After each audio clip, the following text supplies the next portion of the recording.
día de hoy vamos a ver Vamos a ver generalidades de los hongos, ¿ya? Seguramente algunas cosas todavía van a quedar no tan claras, pero van a ver que en el transcurso de los días y con las prácticas vamos a poder entender mejor, porque como nos hemos acostumbrado a ver desde el punto de vista de bacteriología, ¿no? A veces el cambio nos va a tocar a lo mejor un poco, pero con paciencia y sobre todo que ustedes siempre vayan leyendo, espero que quede más claro. Bueno, lo que esperamos de ustedes es que al final de la sesión ustedes comprendan las características de los hongos en la importancia médica, ¿no? Porque los hongos en realidad pues, son muy variables, ¿no? Tenemos desde hongos que son comestibles, ¿no? Hongos que pueden ser microscópicos, que solamente los vamos a ver a lo mejor lesionando o en algunos sustratos, y también produciendo enfermedades, ¿no? Son muy variables, también al igual que las bacterias son muy ubicuas, los vamos a encontrar en diferentes lugares, en ambientes, en el aire, en los suelos, ¿no? En el agua, en diferentes áreas, ¿no? Bueno, ese es un poco el contenido que vamos a tratar hoy. Si no lo terminamos ahora, lo terminamos en la práctica, ¿no? Yo espero que sí. Esto es algo general, ¿no? Un poco de antecedentes de la micología. Está, digamos, el orden cronológico no está en orden, pero hay que seguirnos de la fecha, ¿no? Ya sabemos que en 1625 Anton van Leeuwenhoek observó por primera vez diferentes microorganismos con el uso del microscopio simple, ¿no? Él fue el que creó este aparato, ¿no? Este microscopio. Y claro, él no solamente pues observó bacterias, ¿no? Sino también otros microorganismos, entre ellos los hongos, ¿no? Los hongos microscópicos. Incluso se creía de que los hongos eran plantas, pero plantas microscópicas, ¿no? Porque todavía no se le había hecho un estudio más detallado. Otra fecha que sigue es la de 1795, en las cuales Christian Hendricks ya va más bien clasificando en algunos géneros, ¿no? Algunos hongos, pero en este caso todavía están hablando de los hongos que son macroscópicos, ¿no? De aquellos que son visibles. Ya se van, digamos, agrupando los primeros 70 géneros en cuanto a los hongos. En 1835 ya se habla más bien de que estas estructuras van produciendo patologías, diferentes enfermedades. Entonces se va a dar comienzo a lo que es la micología médica, ¿no? En 1928, ¿verdad? Recuerdan Primera Guerra Mundial, Alexander Fleming con el descubrimiento de la penicilina, ¿no? Que es producido por un hongo, ¿no? Ahí también es una etapa importante en lo que es la micología médica, ¿no? Luego en 1940, ya más bien, ya teniendo en cuenta de que estas estructuras pueden causar patologías, se da un interés en lo que es la creación o el estudio de antimicóticos, ¿no? Si bien es cierto, este penicillium que descubrió Alexander Fleming producía antibióticos, pues hasta este momento todavía no se sabía si los propios hongos eran capaces de producir antimicóticos, ¿no? Y finalmente, pues, con el avance de la ciencia, la mayoría de los antimicóticos no son necesariamente naturales, ¿no? Casi la mayoría de los compuestos de antimicóticos son compuestos artificiales o sintéticos, ¿no? Y luego ya en 1950, teniendo ya más claro muchas tecnologías en lo que es la industria médica, se van ya más bien clasificando mucho mejor los hongos microscópicos. Entre ellos hay uno muy importante que es el Aspergillus, ¿no? Que es uno de los más comunes y además es un ejemplo clásico cuando uno hace descripción estructural de los hongos. Y se introduce el término de aspergillosis porque finalmente este hongo también produce una enfermedad respiratoria grave a causa de la, digamos, de la inhalación de las esporas de este hongo. Entonces, ¿los hongos están ubicados en qué reino? Fungi. ¿No? Es un reino solito. ¿Y en qué dominio? ¿Se acuerdan de los dominios? ¿Qué es más general, más grande?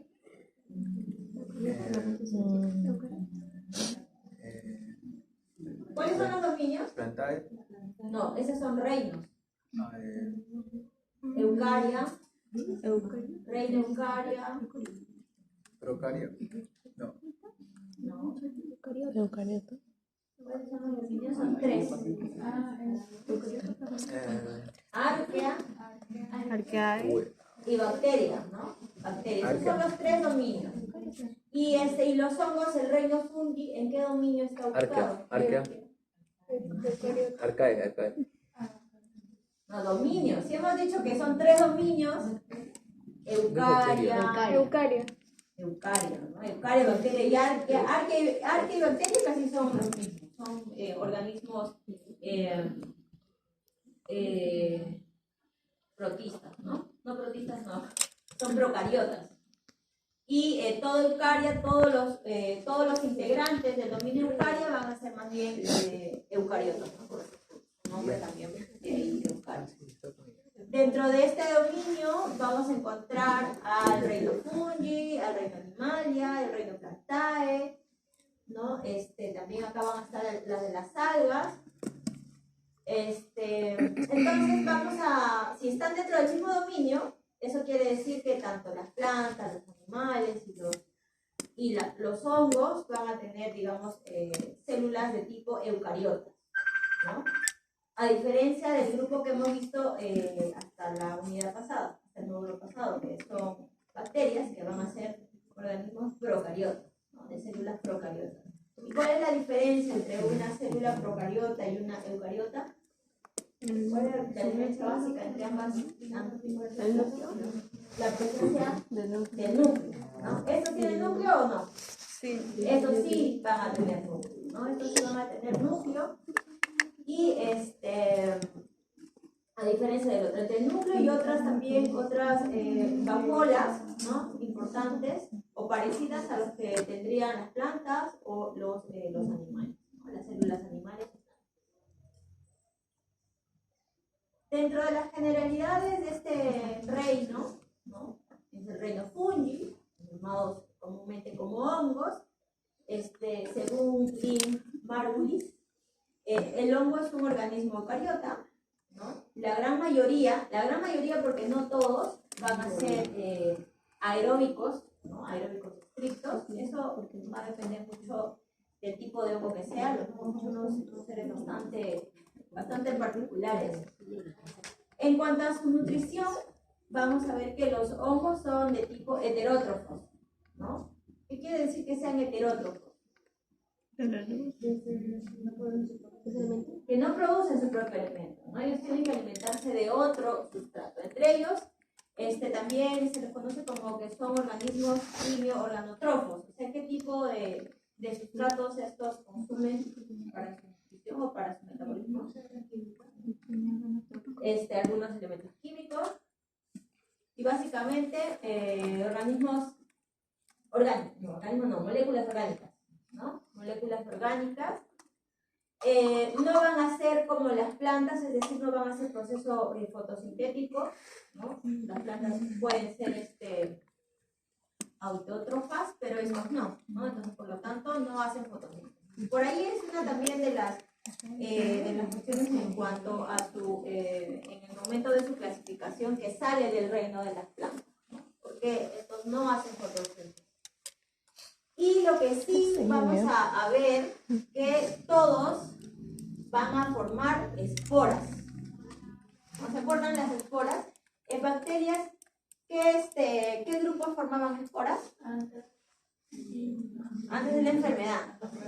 Bacillus anthracis y Clostridium. No son muchos, no todas las bacterias forman esporas. O sea, hay algunas sí, como estas, entre otras, Pero en el caso de los hongos, sí, los hongos todos van a formar esporas.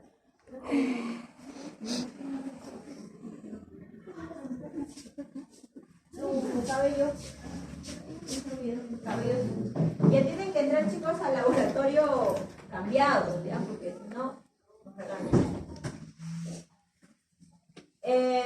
Lo que también este grupo carece de movimiento, es decir, no van a tener flagelos. Pero vamos a ver más adelante que hay uno que tiene un comportamiento particular porque tiene características de un protozoario, ¿no? O sea, hace ambas características. Entonces por ahí tiene un flagelo, pero de ahí la gran mayoría, excepto este que vamos a mencionarlo más adelante, van a carecer de movimiento, ¿no? Su principal forma de diseminación es por medio de estas esporas, ¿no? Que van a ser diseminadas por el viento, por las aves, ¿no? por otros mecanismos. Y van a tener también, al igual que las plantas, una pared celular, o al igual que las bacterias, una pared celular bastante importante, ¿ya? Ahora lo vamos a ver.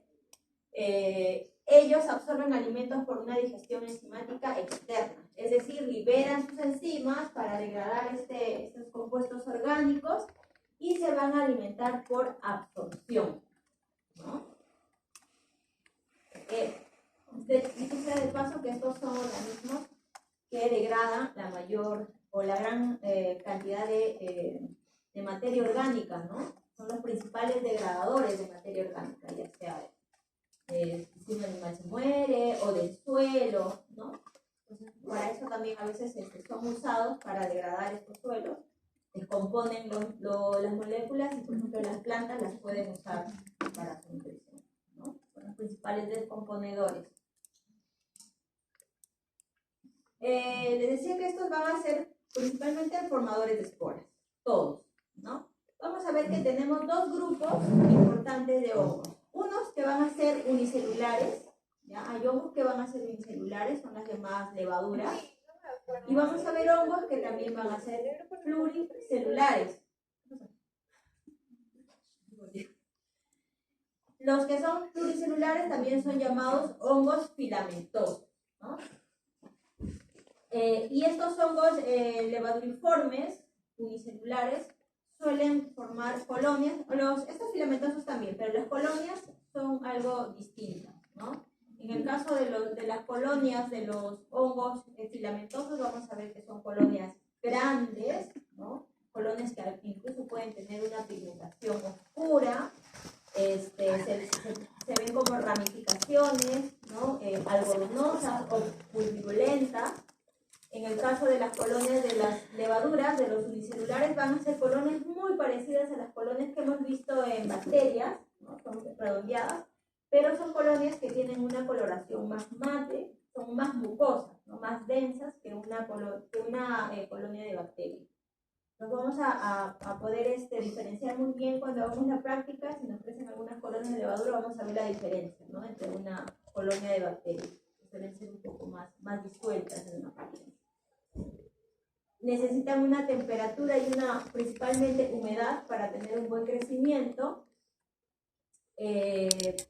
Muchos de estos hongos pueden también producir infecciones, ya sea en órganos internos o ya sea pueden producir también septicemia, ¿no? O sea, pueden ingresar a la vía sanguínea, ¿no?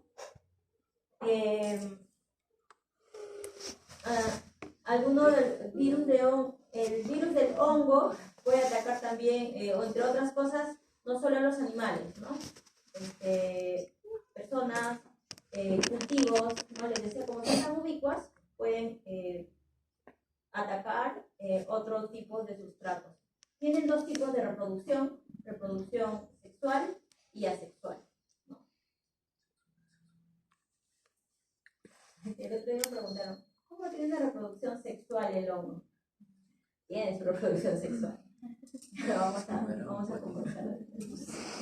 En cuanto a la estructura de la célula, ¿no? De la célula del hongo, vamos a ver que muy parecida, vamos a encontrar algunas vacuolas parecidas a lo que tienen las otras células eucariotas, por ejemplo, la presencia de la mitocondria, ¿no? La presencia de una membrana celular, la presencia, no sé, de algunos lisosomas, entre otras vacuolas, un retículo endoplasmático también. Entonces vamos a compartir algunas vacuolas por ser parte del mismo grupo de las eucariotas, pero a diferencia de nuestra célula animal, estos van a tener una pared celular parecida a lo que tuviera una planta, ¿no? Pero en el caso de la planta, la pared celular está compuesta básicamente por celulosas, ¿no? En el caso de los hongos, están compuestos por otras estructuras, ¿ya?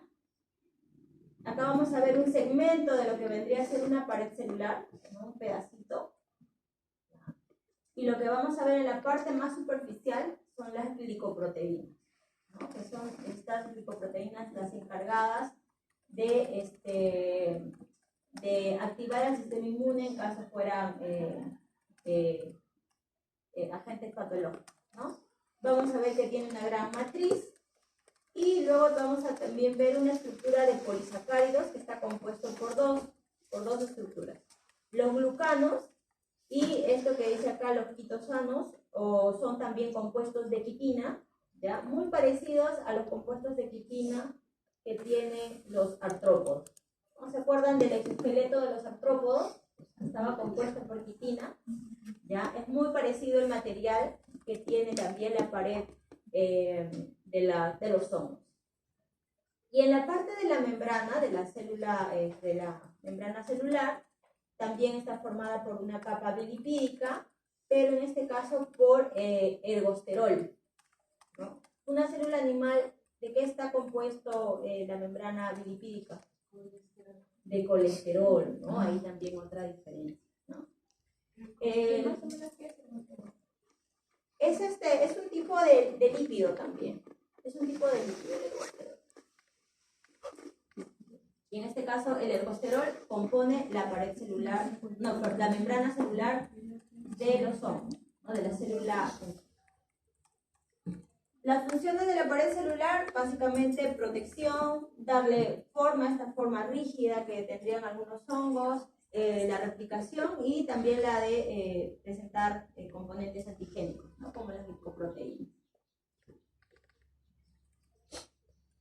Entonces acá vamos a ver, por ejemplo, les decía, tenemos de dos tipos, los unicelulares, ¿ya? Conocidos como levaduras, ¿ven? Y los multicelulares, ¿ya? Que son conocidas como hongos filamentosos, ¿no? Estas constituyen la porción reproductiva y la porción nutricia, ¿ya? Es decir, estos hongos ramificados, estos hongos filamentosos van a tener dos porciones. Acá, fácil, ¿no? Las levaduras son unicelulares, se ve la célula y listo, ¿no? En el caso de los multicelulares, ahí es un poco lo complicado, porque como estos son ramificados, vamos a ver que tienen diferentes componentes. Entre ellos vamos a ver estas, digamos, si yo hago un cultivo de hongo y lo llevo al microscopio, ¿ya? La parte filamentosa voy a poder apreciarlo así, ¿no? Este es un ejemplo, vamos a ver que existen de diferentes formas, ¿no? Pero digamos, este es un ejemplo. La parte filamentosa, ¿ya? Que son como varias ramas, como si fuera la de una planta, ¿no? Se llaman hifas. ¿Cómo? Hifas. Hifas. Ajá. Estas partes de acá son las llamadas hifas. Y luego también vamos a ver que de estas hifas principales, ¿no? Vamos a ver que salen unas hifas en las cuales va a terminar en otra estructura, ¿ven? Son las llamadas hifas aéreas, pero que va a recibir otro nombre, ¿ya? Ahorita lo vamos a ver. Estas hifas aéreas van a tener, digamos, hacia la parte más externa o ya hacia la parte terminal de esta ramificación, otra estructura. Esta estructura es la que en su interior va a contener a las esporas, como esta de acá, ¿no? Este es un gráfico grande. ¿Ven? Esto de acá es una estructura que en su interior tiene muchas esporas, que son las encargadas de diseminarse, ¿no?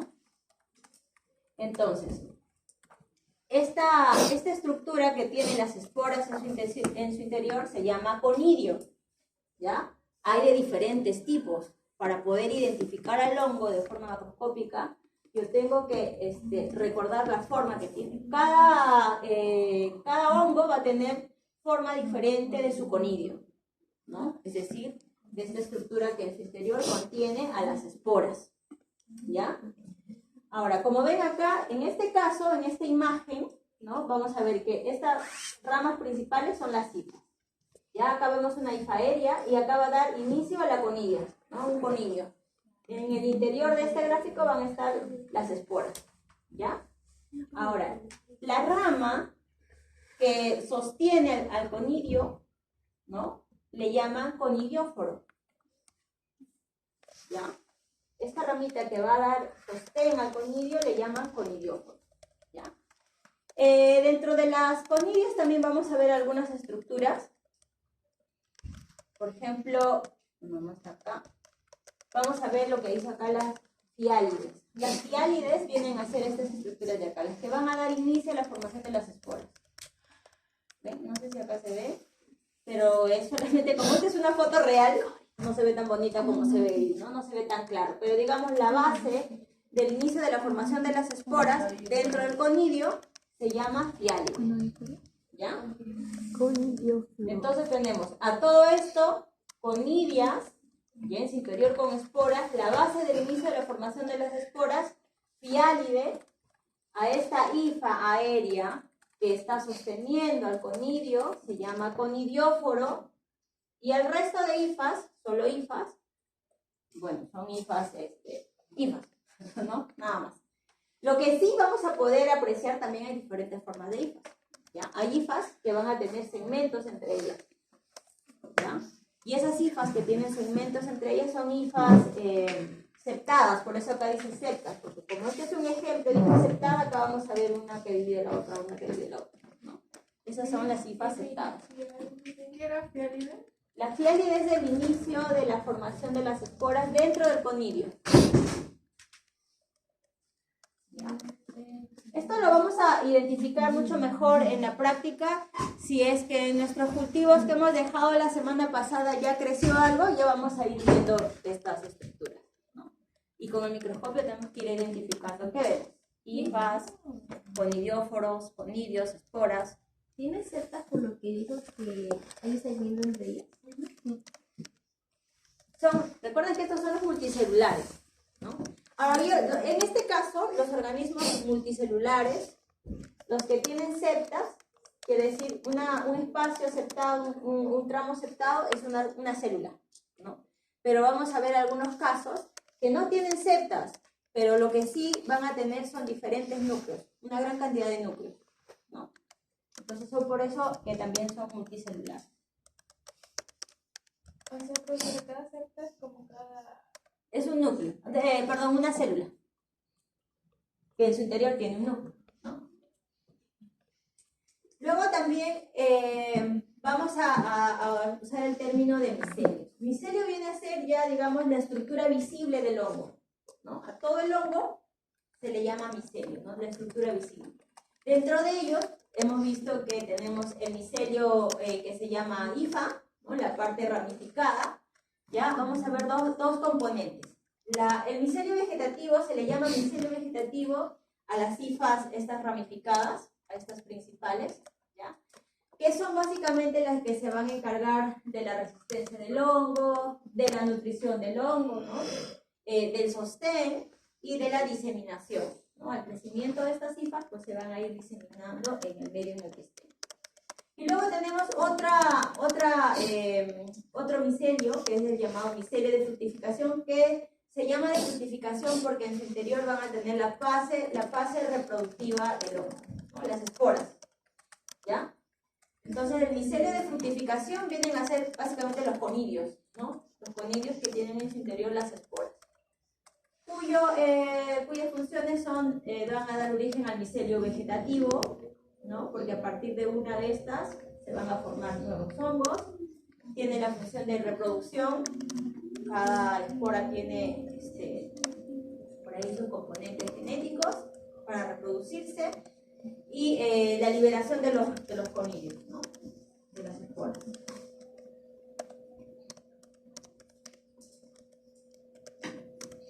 Acá vamos a poder también apreciar, dependiendo del tipo de hongo, otra estructura nueva.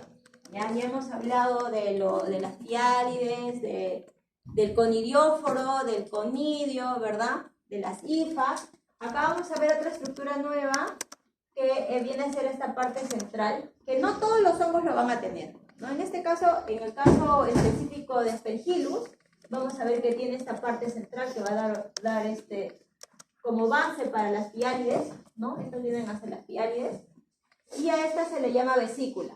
Ya todo esto es un conidio, ¿ya? Y en el caso del penicillium, que son alargadas, esta base de las piálides se llama médula, ¿ya? Médula. Médula con T. Ajá. Médula. Médula. Está en inglés. No tiene tilde. ¿Ya? ¿Se entendió hasta acá las partes del hongo? ¿Este es como la vesícula también? Ajá, la médula es parecida a la vesícula, ¿no? O sea, digamos, sería lo que es acá la vesícula, acá es la médula. Que da, digamos, el sostén a las piálides para dar formación a las esporas. Todo eso es el conidio, ¿no? ¿Cuál era la diferencia de conidio y conidióforo?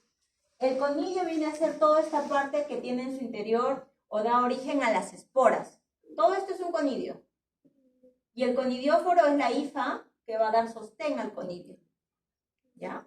Como, por ejemplo, si vemos acá, en esta imagen, esto de acá, viene a ser el conidióforo de esto de acá. Este de acá es el conidióforo de este, ¿verdad? El conidióforo que va a dar sostén al conidio, a ese se le llama conidióforo. ¿Ya? Entonces, les decía, todo se le llama micelio, ¿no? ¿Qué tipo de micelio sería este? ¿Qué son las hifas?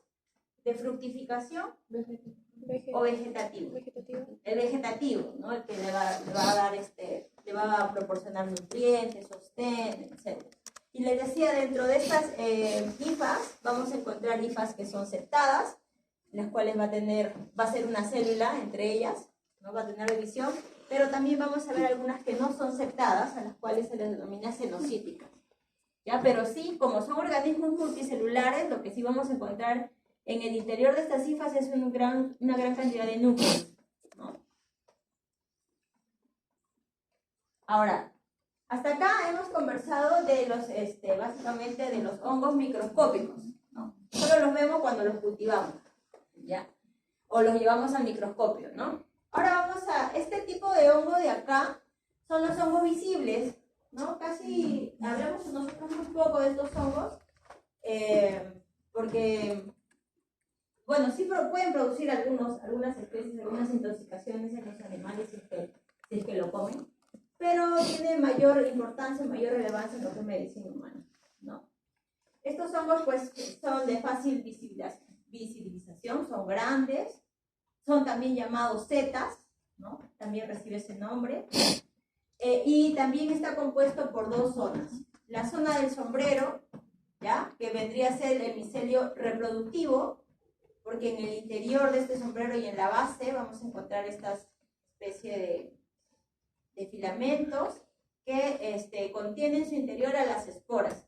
¿Alguna vez han visto un hongo de cerca? Esos que crecen de forma silvestre en los jardines, en los parques. Sí, sí. Y cuando los voltean tienen, ¿no? Estas como una especie de filamentos.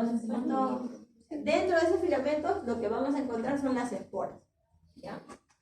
Y luego tiene también este gran tallo, que no es un tallo, ¿no? Sino que es una base, es el componente nutricio, ¿ya? Y en el caso de ellos, como pertenecen a un filum en particular del reino fungi, ¿no?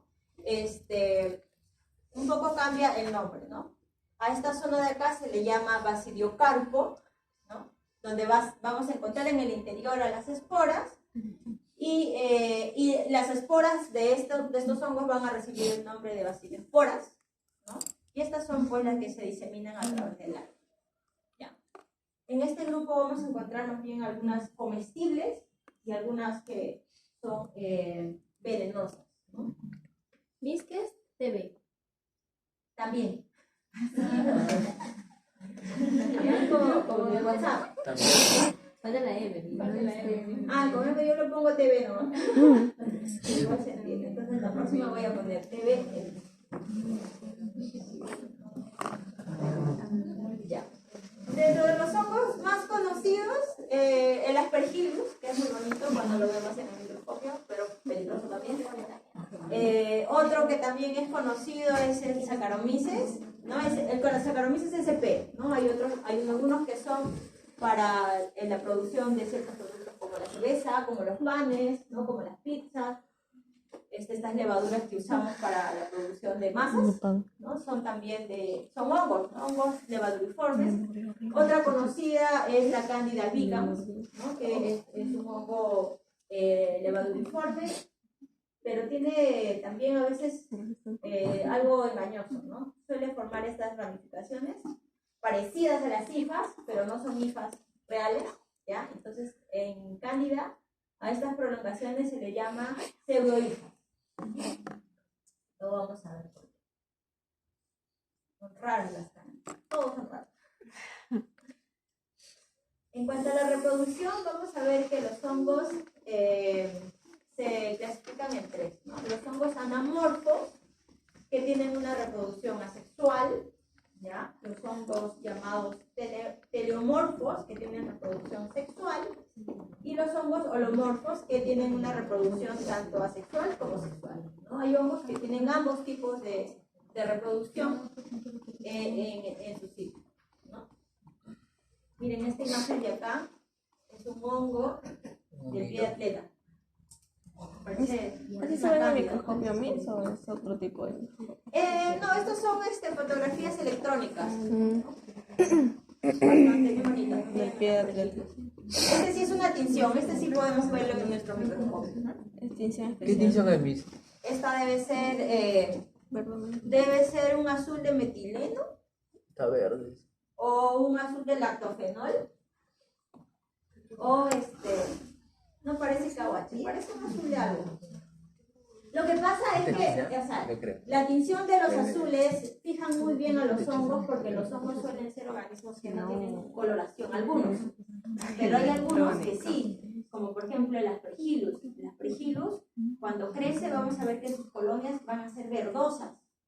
¿No? El Penicillium, el Aspergillus, tienen coloraciones verdosas. ¿En cualquier tipo de medio? Sí, cualquier tipo de medio.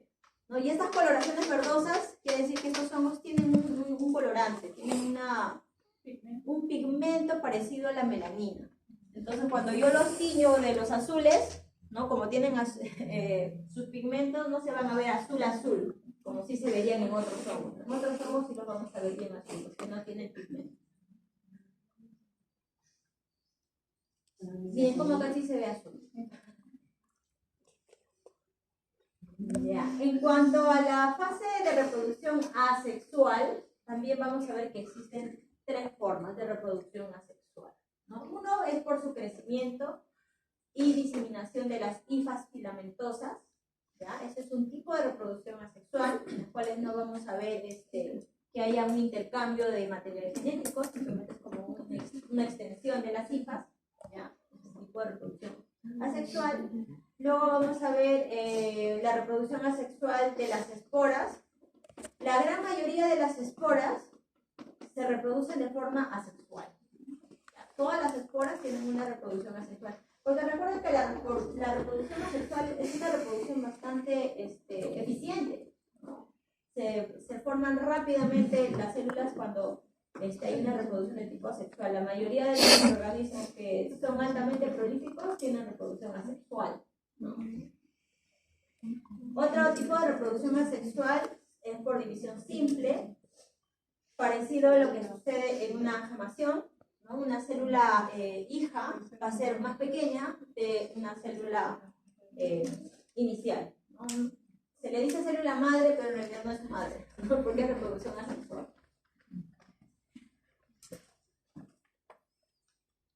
Vamos a ver también diferentes tipos de reproducción asexual. Más que de reproducción asexual, lo que vamos a ver son, dependiendo de qué bacteria, de qué hongo sea, yo sigo bacteria, y a qué filum pertenezca, van a formar diferentes formas de esporas. Y cada espora va a recibir un nombre diferente, ¿ya? Por ejemplo, tenemos las llamadas astrosporas, en las cuales es una segmentación de las hifas vegetativas, ¿no?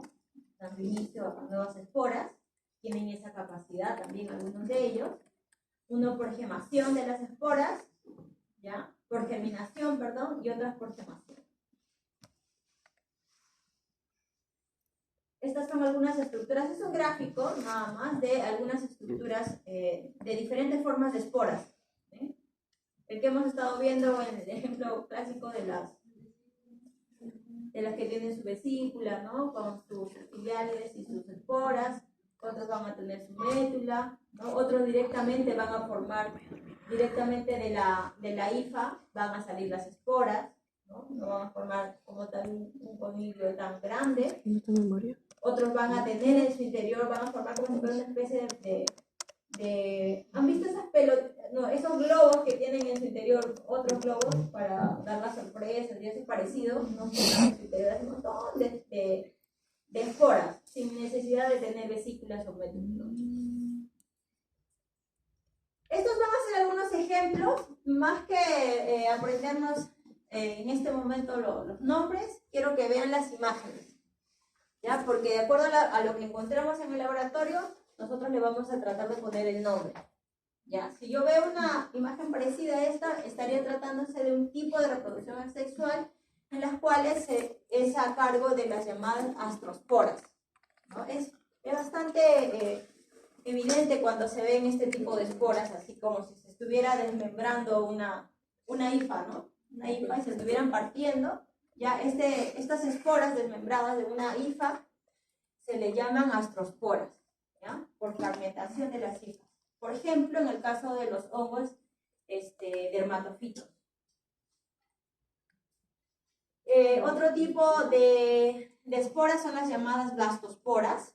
En el caso de Candida albicans se van a formar estas blastosporas, ¿no? Como les decía, Candida albicans hace una pseudohifa y se van germinando nuevas esporas llamadas blastosporas. En Cándida también vamos a poder ver otro tipo de esporas, las llamadas clamidosporas, como ven acá. A diferencia de la blastospora, esta es una imagen más lejana, la clamidospora suele ser más redonda y más superficial que una blastospora. Esto no es parte de este círculo que vemos acá, no es parte de la lámina, ¿ya? Este círculo es, digamos, para remarcar que una blastospora está ubicada ahí, ¿ya?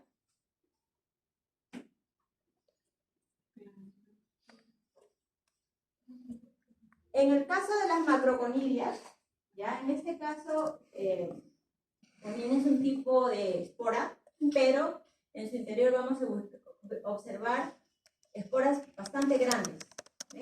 Entre 4 a 5 esporas grandes en su interior, como formadas en filas, y es típico de algunos dermatofitos contar con estas macroconidias, ¿ya?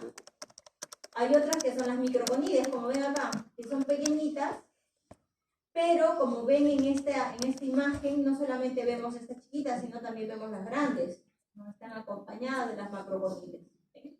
La diferencia de tamaño de una macroconidia con una microconidia, ¿no? Y acá un montón de sus hijos. Esta es la que les decía que forma como una especie de globo y en su interior un montón de esporas, ¿no? Están, digamos, cubiertas por un tejido y recién cuando esta se revienta liberan a todas las esporas, ¿no? Son las llamadas esporangiosporas, ¿ya? ¿Encuentran la diferencia con un aspergillus, por ejemplo? No. Claro, el aspergillus es como ramificado, como si fuera una flor, ¿no? En el caso de este siempre lo vamos a ver así, englobado, todo junto, ¿ya? Miren, en otra imagen más cercana, vamos a ver que todas las esporas están en su interior, ¿no? En el caso de las esporangiosporas.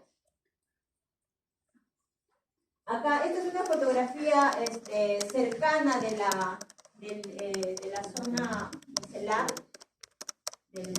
del hongo, del cultivo, y acá también vamos a ver las esporangiosporas no liberadas. En cuanto a la reproducción sexual, ¿ya? Hasta donde hemos visto los ejemplos, todos son de reproducción asexual, ¿no? Diferentes tipos de esporas. En cuanto a reproducción sexual, vamos a ver que dependiendo de la compatibilidad sexual que tienen ellos, también se hace una clasificación de 3, ¿no? Los llamados hongos monotálicos, que quiere decir que una célula donadora, ¿ya? Que está acá como con signo más, y una célula receptora, es decir, la que va a recibir el material genético, van a estar en el mismo talo, ¿no? En la misma hifa, digamos, ¿ya? O en el mismo hongo. Luego tenemos otro. Esto está mal editado, ¿no? Luego lo corrijo. Pero la idea es de que en los monotálicos la receptora como la donadora están en el mismo talo, en el mismo hongo, ¿ya? En los heterotálicos tenemos que la donadora con la receptora están en diferentes hongos, son de diferentes, digamos, colonias, ¿no? Y los homoheterotálicos pueden ser de ambos, ¿no? Pueden tener esta capacidad de reproducirse tanto de su mismo talo como de diferentes talos, ¿ya? Entonces, en cuanto a reproducción sexual, vamos a ver que también se va a dar en tres fases generalmente. Tenemos la primera fase, que es la llamada plasmogamia, en las cuales la célula donadora va a donar, digamos, va a ingresar el núcleo al citoplasma de la célula receptora, ¿no? Ingresa el núcleo y va a estar en el citoplasma de la célula receptora. Hasta ahí se denomina plasmogamia. Una vez que estos núcleos se fusionan para compartir el material genético, en esta fase se denomina cariogamia. Y ya cuando comienza a dividirse, ¿no? Se comienza a producir ya la meiosis, en las cuales va a dar origen a la formación de esporas de tipo sexual. Ejemplo de esporas con reproducción sexual, tenemos a las llamadas cigosporas, en las cuales vemos acá a la célula donadora con su célula receptora, ¿no? Donadora, receptora. Por ejemplo, las cigosporas, ¿no? ¿Han visto alguna vez estos hongos que crecen en los panes? Sí. Sí. Verdes, esos son un tipo de cigospora, ¿no? Reproducción sexual. Otro tipo de reproducción sexual parecida a la que vimos, ¿se acuerdan? De las astrosporas. Y acá también hay unas que se llaman astrosporas. Pero esta es una reproducción sexual porque va a haber un intercambio de material genético entre célula y célula. Otro ejemplo, tenemos las llamadas basilosporas, también hacen reproducción sexual. Entonces, acá un poco para entender el ciclo, les decía que hay algunos hongos que tienen esta capacidad de reproducirse tanto sexual como asexualmente, ¿no? Entonces, digamos, si este es un ejemplo de una de esas especies, no le ponemos nombre porque es solo un ejemplo. Decíamos que en cuanto a la reproducción o la fase sexual, ¿no? Una célula donadora, que está acá de verde, ¿no? Va a penetrar o va a compartir su núcleo al citoplasma de la célula receptora. ¿Sí? Cuando ingresa el núcleo al citoplasma de la receptora, hasta acá se llama plasmogamia. Va a continuar con el ciclo y en la segunda fase, más bien vamos a ver que ambos núcleos, ya en su receptora, se van a fusionar. Y cuando ambos núcleos se fusionan, en esa fase se llama cariogamia. Una vez que hay fusión de ambos núcleos, ¿no? De material genético, un intercambio, comienza con la mitosis. Tras la mitosis recién se da la producción de las esporas, ¿no? Esporas sexuales. Como por ejemplo las ascosporas, ¿no? Que son esporas sexuales. Y ya de las ascosporas, vamos a ver que algunas se van a ir hacia hacer una reproducción asexual, ¿no? Van a seguir formando esporas, y otras van a seguir con el ciclo de la sexual, ¿no? Pueden tomar dos caminos, ¿no? A partir de una espora formada sexualmente, ¿no? Esa capacidad tienen algunos hongos. Acá básicamente es lo mismo, es otro ejemplo, ¿no? Este es el ejemplo del ciclo de un penicilio, que que también tiene dos fases de reproducción, tanto sexual como asexual, ¿no? Acá estamos viendo la plasmogamia, digamos el inicio o digamos la penetración del núcleo al citoplasma de la célula receptora. Estamos viendo acá ya más bien la segunda fase, la cariogamia, en la cual los dos núcleos se van fusionando, ¿no? Se va a producir la meiosis y se van informando las nuevas esporas sexuales para tomar sus dos caminos, ¿no? Por germinación va a tomar los dos caminos, o asexual o sexual, ¿no? Porque vamos a ver que algunas son esporas y algunos van a ser hongos filamentosos. Ahora, digamos, ¿cómo deciden ellos a dónde irse? Si ser esporas o si ser filamentosos, ¿no? Eso va a depender mucho del medio ambiente en el que ellos estén, ¿no?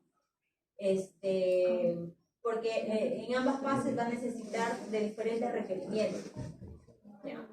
Entonces pasa a veces que, por ejemplo, nosotros cuando les tomamos la muestra en el paciente, lo vamos a obtener, por ejemplo, una cándida. Yo tomo la muestra de una mucosa, ya lo cultivo y en el cultivo me va a salir, o digamos, cuando le hago, perdón, o sea, tomo la muestra y le hago la prueba directa, ¿no? Una tinción directa, voy a ver las levaduras, ya, en esa dirección. Y recién cuando lo llevo a cultivo voy a poder observar si hay algunas que me hacen pseudorifas, ¿no? Porque estas colonias son parecidas a lo que hacen las hongos filamentosos. No, a veces. Eso depende, como les decía, mucho del medio también en el que estos hongos. En cuanto a los antifúngicos, ¿no? Hasta el momento los antifúngicos de la gran mayoría son sustancias sintéticas, ¿ya? Y lo que se busca en este caso es básicamente tener una función a nivel de la membrana celular, ¿no? A nivel del ergosterol o de la quitina, ¿no? De la pared celular. Pero estos, como son muy sintéticos, ¿no? Muchos de estos son bastante tóxicos también a la vez, ¿no? Entonces, previamente, antes de yo suministrar a un paciente o recomendar a un paciente que tome antifúngicos, debo asegurarme de que este animal o persona tenga un buen funcionamiento de su riñón y de su hígado, básicamente. Porque los hongos son muy resistentes una vez que se instalan en el paciente y necesita tratamientos bastante prolongados, ¿no? Y ante esto, pues estos órganos tienen que estar en óptimas condiciones. Vamos a ver que en la actualidad, bueno, esto es algo general, antifúngicos seguramente lo van a ver a mayor detalle cuando llevan farmacología, pero simplemente para conocer, ¿no? Los de primera generación, los que se usaban hasta hace algunos años atrás, tenemos a las anfotericinas, y acá la desventaja del uso de las anfotericinas, uno que actuaban a nivel de los cromosomas, ¿no? También era que era por vía endovenosa, ¿no? Algo muy, no muy fácil el manejo de las vías endovenosas, son muy invasivas, y luego ya se buscó más bien otras alternativas, ya sea de formas tópicas o de forma oral, ¿no? Ya que son las de la segunda generación. Entre ellos tenemos el fluconazol, levoconazol, itraconazol, que son algunos ejemplos. Y pues previamente, antes de esto salir al mercado, obviamente han sido probados en animales, ¿no? Y estos son los que usamos, son los más comunes, ¿no? Los que conocemos de forma común. Y son de venta libre también. Tú vas a la farmacia y dices, da tu lista de fluconazol y ellos te venden. No necesita receta. Tenemos otra que es la terbinafina. La terbinafina es un antifúngico bastante eficaz, pero también bastante tóxico. Y ahí se recomienda generalmente para los tratamientos de hongos en las uñas, ¿no? Que son también bastante resistentes los hongos de las uñas. Otro que también se suele usar en la actualidad es el cotrimazol, pero que pertenece a los de la primera generación, pero en este caso ya de forma tópica. Uno de los cremas antifúngicas contiene cotrimazol. Solo un ejemplo de antifúngicos.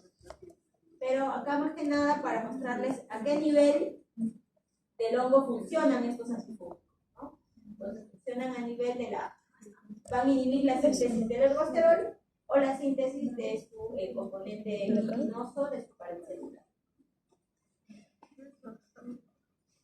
En cuanto a su clasificación, vamos a ver que están clasificados en diferentes grupos. Acá tenemos 6 filos, ¿ya?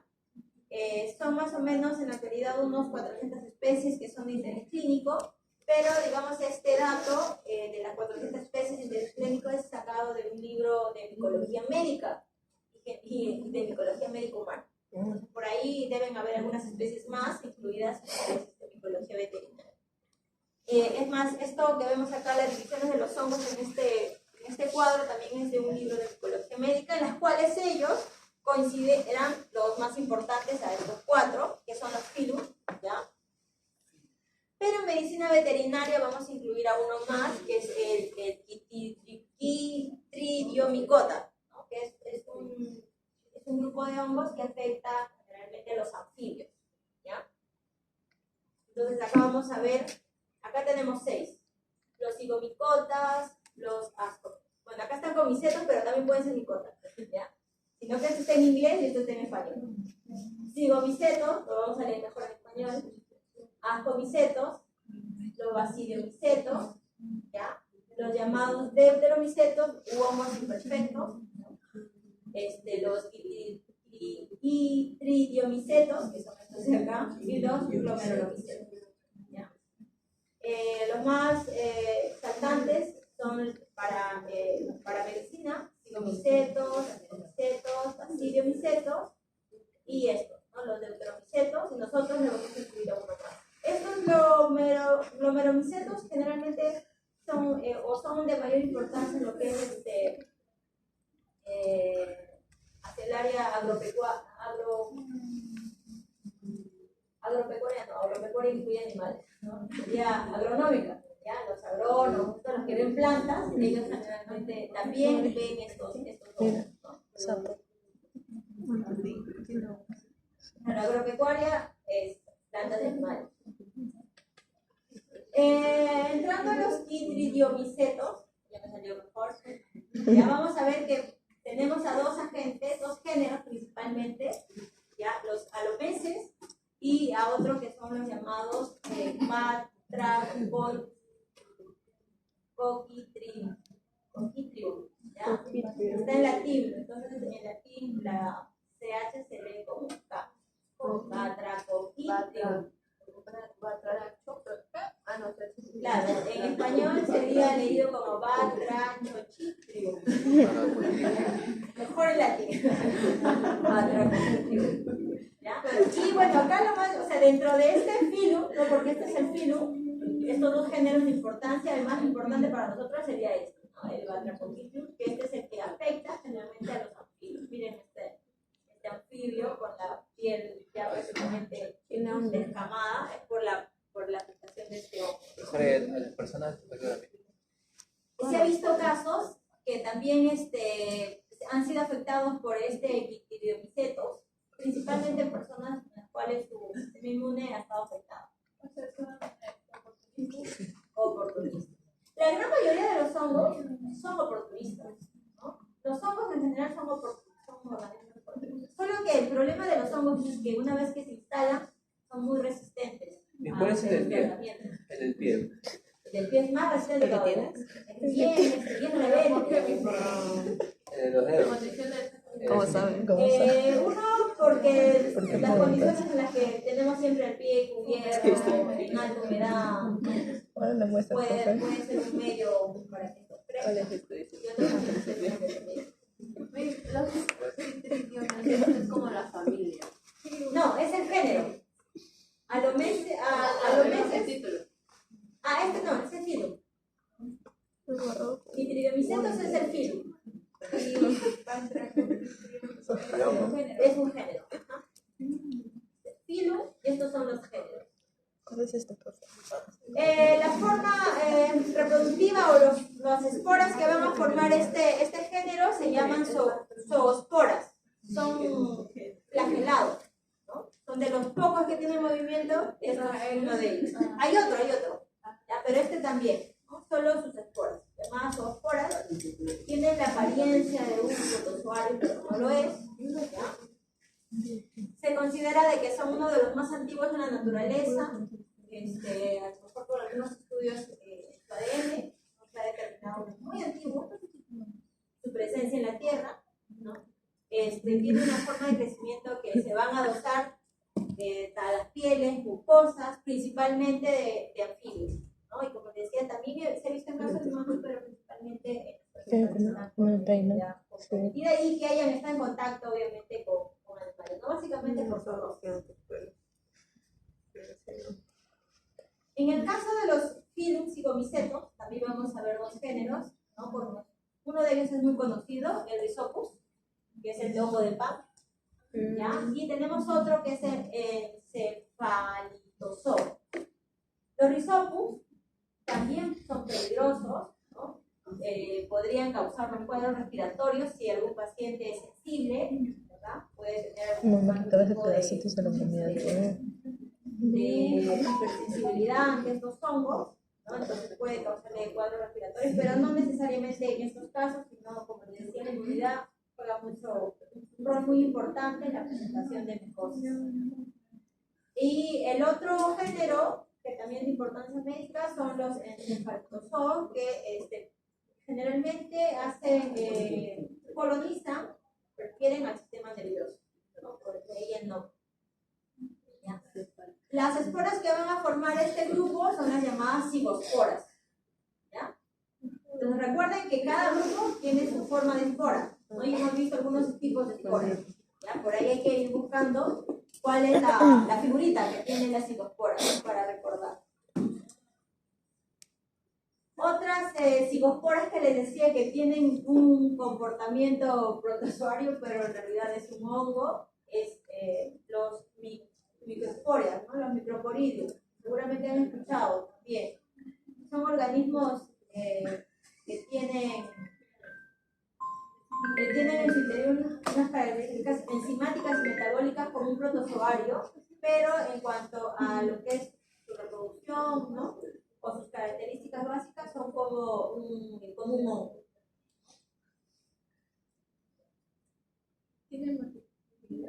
Estos son los encefalitozoos. Pero ahí nos dice arriba también el enterocitos, ¿no? No, los que tienen movimiento son estos. La zoospora del hongo de la familia de los idriomicetos. Sí, estos son los dos. En el caso de estos, ¿no? No tienen un flagelo, pero digamos en cuanto a sus características metabólicas y enzimáticas, por ahí quieren acercarse a ser como un protozoario, pero en realidad no. Pero sí existe especies. Sí, claro, sí existen especies. Acá, estas son las especies. Si ya ven digamos, cuando ven un libro y lean que está escrito en cursiva, ¿ya? Y está en binomial, con los dos nombres, género y epíteto, es la especie, ¿ya? Por ejemplo, acá, esta es una especie, esta es otra especie. A ver, acá vamos a ver. Acá miren, el Rhizopus, Stoloniferus, esta es la especie, ¿no? Pero generalmente nosotros estamos agrupando en género, ¿no? En grano.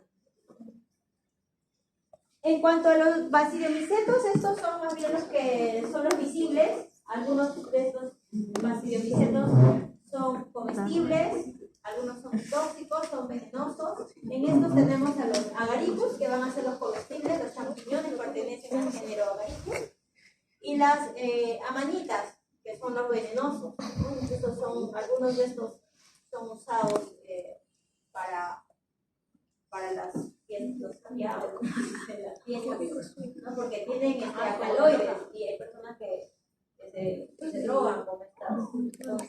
¿Con cuál, Miss? ¿Por qué quieres saber? Con las amanitas. Con las amanitas. ¿Ya? El problema de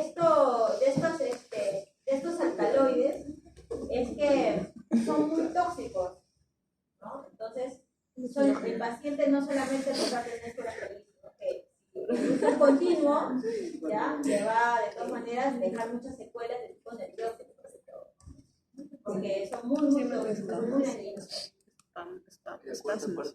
Porque no es como, no es una marihuana que también se usa como para forma recreativa, la marihuana también tiene secuela. Lo que ahora más bien están tratando de, digamos, de salvar de la marihuana es el aceite esencial, el aceite de cannabis. Pero es el aceite esencial, no la planta. ¿Cuál es la diferencia? No es lo mismo. Es que la otra, la que usan para drogarse, lo usan, la ponen a secar, ¿ya? Y esta plantita seca la vuelven como si fuera un cigarro y eso lo fuman. Entonces, digamos, la vía de entrada del componente tóxico es por respiración, inhalado.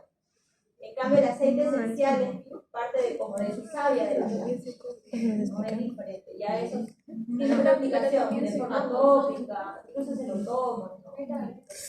Pero también se come. Hay brownies. Seguramente, sí. En Europa ¿Cómo sabes, Andrea? Porque sí, pues todo el mundo sabe eso. No, yo no sabía. se preparan con los brownies también, ¿no? Bueno, yo no sé nada de eso. ¿Es que historia del gato? Limpieza. ¿Eso? Sí. Ambos actúan de manera tóxica. No necesariamente. Yo creo que por vía digestiva no es tóxico, porque pasar por una vía digestiva pasa por encima, por ácido, por el estómago y la zona mayor. Pero que por vía respiratoria no. O sea, sí, eso. Pero en el caso del cannabis que estamos hablando, ¿no? Se usan como drogas cuando son la planta, ¿no? Ya sea en brownie, ya sea en como cigarro, pero el aceite esencial es otra cosa. El aceite esencial hace un proceso químico para sacarle, digamos, la savia de la plantita fresca, y eso es lo que es el aceite esencial. Lo mismo pasaría con ¿Cómo? Lo mismo pasaría con esto. Sí, pero estos no tienen aceite esencial. ¿Yo? ¿De eso sacan a la lesión? Eso, bueno, no lo sé exactamente cuál sería el porqué de que uno sea tóxico y el otro no son de diferentes especies, ambos. Solo que a lo mejor las que producen la toxicidad, se suele pensar de que las plantas que son tóxicas, ¿no? Son plantas que usan estas sustancias tóxicas para defenderse del medio ambiente. Si es un medio ambiente muy agresivo, generalmente estas plantas suelen formar a lo mejor no sustancias tóxicas o pueden ser tóxicas dependiendo de la dosis. ¿No? La dosis habla mucho también de que si la planta puede ser tóxica, ¿no? O de que esta sustancia sea tóxica. Y a lo mejor sí hay ciertas sustancias de que si los usemos, digamos, en una dosis adecuada y sea beneficioso. También va a depender del peso de la persona. Depende también, claro, Digo que estoy mal. tamaño corporal de la persona que lo vaya. No, o animales, ¿no? Porque también los animales también son químicamente. Digo que estoy mal. De manera buena, definitiva, no es tan tóxica. No, es así, es así. Es así, sí hay, depende de la especie, porque hay especies que por consumirlas, la gente llega a los hospitales con bicetomas, se llama el caso de las intoxicaciones por estos son comestibles. Sí, seguramente que en algunos casos hay tratamientos, pero no, a veces el diagnóstico a veces es un poco difícil, porque no se lleva consigo, no sabemos, somos generales, y ahí por ahí el problema. No, a menos que el paciente esté completamente consciente y diga, sí, he comido, he estado habituado. La historia clínica también depende mucho del buen diagnóstico.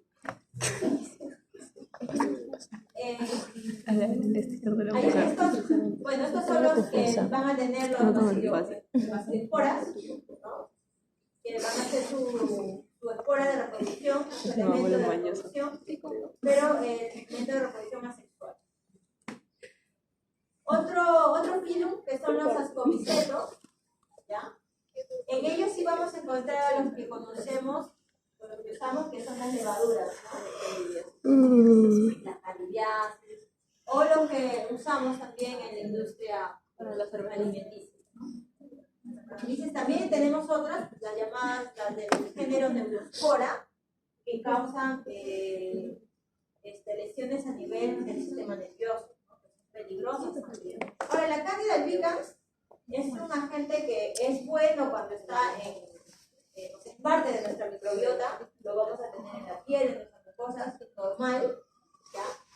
Pero el problema es que como es también un oportunista, si el paciente está comprometido, pues obviamente Candida se va a volver mala, ¿no? Y va a así producir la llamada candidiasis.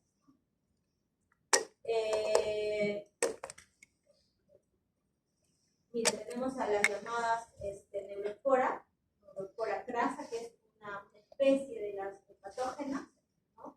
Causan generalmente daños a nivel del sistema nervioso. Entonces, tanto Neurospora como Cándida son, desde el punto de vista médico, uno de los dos como importantes, ¿no? Y lo que sí vamos a ver que estos forman unas estructuras llamadas ascas cuando se observa en el cultivo.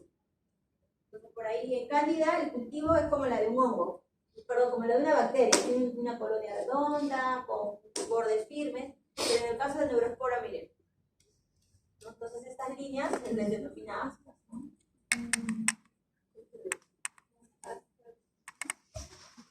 Este tipo de reproducción en los ascomicetos, estas levaduras, es reproducción de tipo sexual o asexual. Son ambos diploides, se conjugan, forman una diploide y forman esporas. ¿La conjugación es una reproducción sexual o asexual? Sexual. La conjugación. Sexual. ¿Asexual? Sexual. ¿Ya? Cuando observemos que hay un intercambio de material genético de dos individuos diferentes, ¿ya? Esa es una reproducción sexual, ¿ya? Por diferentes formas.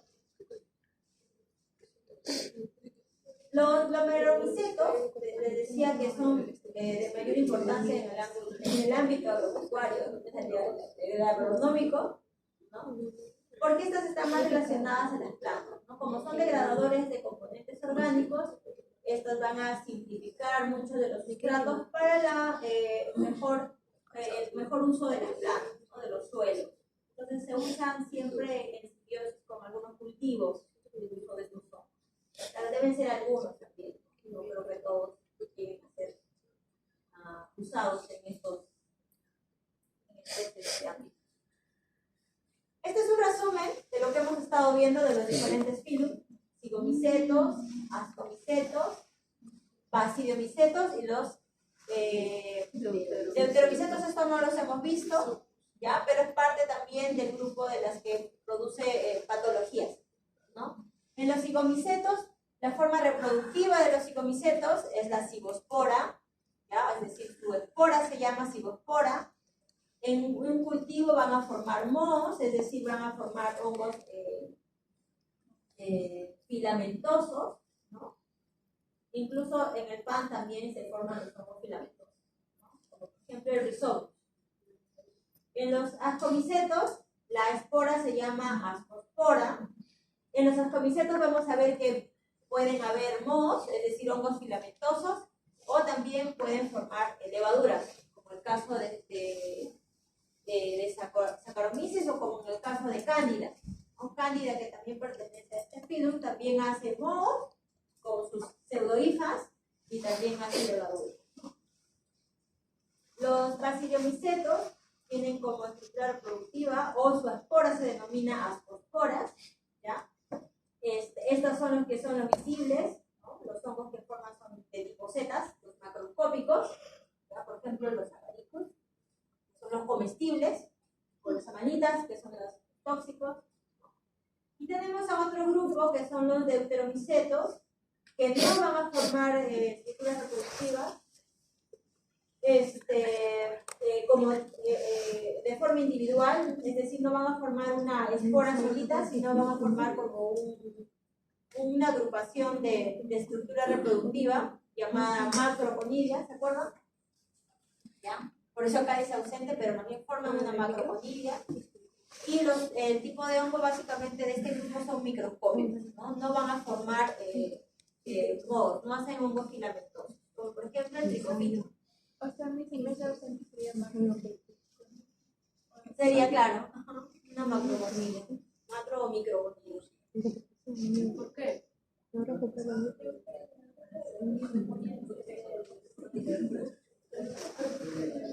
Sí. Eso que vemos que crecen en nuestras frutas también es por eso que si ya vemos que en alguno de nuestras frutas o alimentos comienza a crecer cierto modo, ese alimento se debe descartar. No se debe, porque a veces por querer aprovecharlo cortamos la sección que está con el hongo y se come el resto. Profesora, ¿y el pan cuando se pone verde? Claro, ¿no? De ¿Peligroso? porque sí se puede, depende mucho también de ciertos factores. Hay que comer pan con Puede agua. causar, digamos, Las comidas de los perros cuando se ponen así mismo. claro, también les puede causar.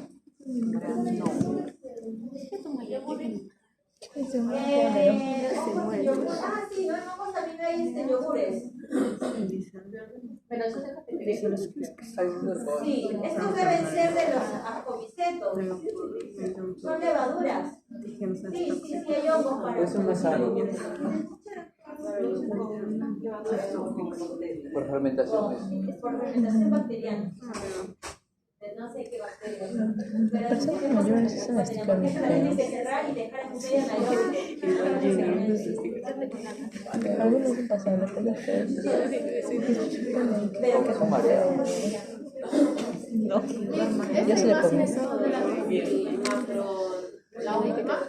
¿Está? ¿Macroconidia? No parece. No parece macroconidia. Es que esto es, depende. La macroconidia era más grande. O sea, se veía Es porque es más grande la imagen. Ah, Es esto. Todo esto. Qué diferencia. Todo eso es la macroconidia. Ya, de los dermatofitos, tricofito. Tricofito. Es un tipo de dermatofitos.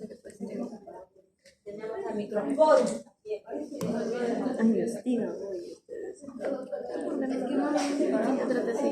Parecen por segmentos, parecen ascosporas. Por ahí pero no, lo que pasa es que las ascosporas se dividen de las hifas. ¿Ya? O sea, la división parecida de las ascosporas es de la hifa. En este caso, las hifas están por otro lado y se delinea muy bien la macroconidia. O sea, si veo que pero es también están corto, representadas. si es corto o no tiene, se parece al final. Es que el tamaño es bastante, es diferente el tamaño.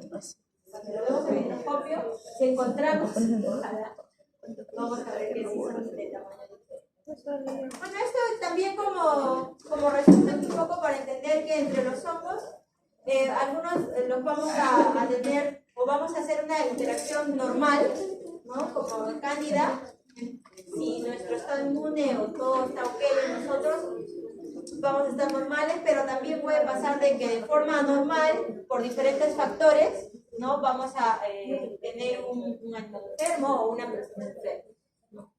Entonces, puede ser un huésped normal o puede ser también un oportunista, ¿no? De forma normal. La vía de entrada o la vía de ingreso puede ser por contacto directo, por inhalación, ¿no? Básicamente. Una vez que se ha ingresado o se ha adherido a los tejidos, esto va a producir una invasión, ¿no? Se va a multiplicar y se va a seguir diseminando en el organismo una vez que ya esté así infectado. Y incluso en algunos de los casos ya va a ir evadiendo el sistema inmune y pues lo que va a producir pues, es la patología. Que no solamente sigue hongos, ¿no? En otros agentes también vamos a ver que hacen lo mismo. Lo básico de los factores para predisponer a una enfermedad por hongos son varios. Las dosis altas de las esporas también podría vencer nuestro sistema inmune. Es decir, si son dosis bajas, nuestro sistema inmune tranquilamente lo va a desaparecer. Pero si son dosis muy altas, pues ya va a sobrepasar el sistema inmune y puede provocarnos una patología. los daños previos de tejidos, ¿no? Es decir, tener heridas o tener zonas ya, digamos, lastimadas, también podrían predisponer, ¿no? Con la piel que está constantemente húmeda, las zonas que están constantemente húmedas, también predispone a la producción de hongo, ¿no? Es decir, entre los dedos. Generalmente pasa en los deportistas que están siempre con las zapatillas y están sudando, ¿no? Suele presentarse las llamadas piedras de inmunosupresión también, ¿no? Inmunosupresión.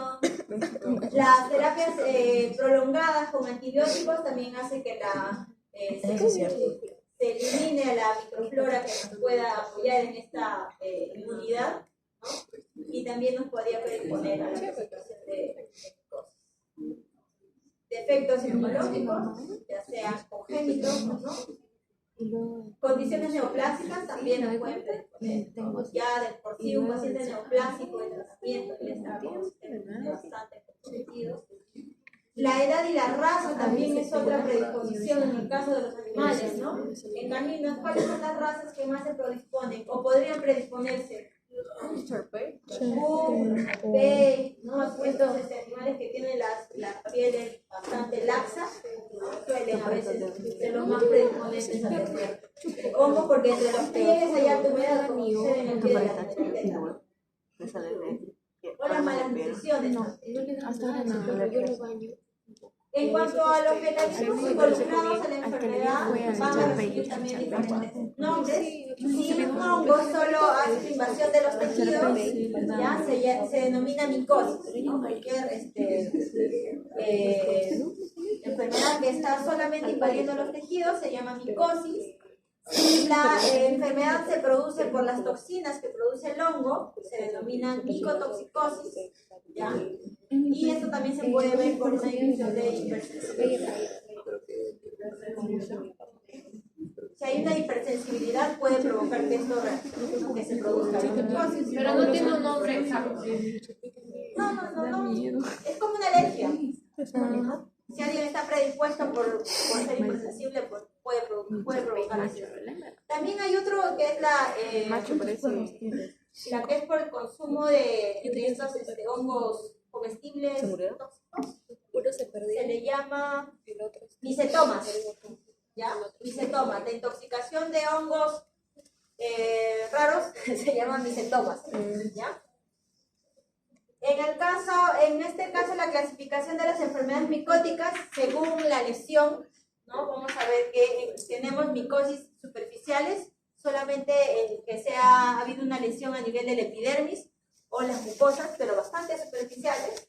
Tenemos otro tipo de micosis que son las subcutáneas, es decir, cuando ya ha rebasado la epidermis, ya ha llegado a nivel del subcutáneo, a este nivel se le llama micosis subcutánea. Y tenemos las micosis sistémicas, cuando ya llega a vía sanguínea, ¿no? Ya sea por sus toxinas o ellas mismas, ¿no?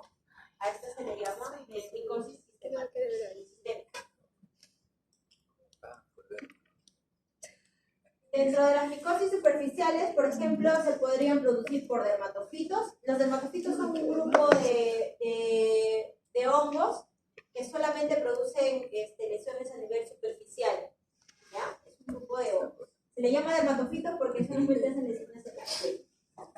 Tenemos las candidiasis, también podrían producir los micosis superficiales. En las subcutáneas tenemos como ejemplo a los rinosporidiosis, ¿no? Las esporotricosis, también ya a nivel del subcutáneo, es decir, ya pasó epidermis, ¿no? Ya pasó la primera capa de las mucosas, ya está en subcutáneo. Las cromomicosis o los micetomas. En el caso de los hongos sistémicos, tenemos a la histoplasmosis, la coccidiomicosis, la criptococosis, aspergillosis y candidiasis sistémica. Estoy acordando ¿se acuerdan que en época de pandemia había un hongo que estaba afectando a personas de la India? ¿Se acuerdan? ¿El hongo negro? ¿Se acuerdan?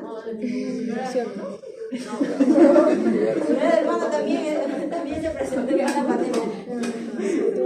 No, el hongo negro. El hongo negro hacía micosis sistémica, que es producida por mucos. Sí, son diferentes. El hongo.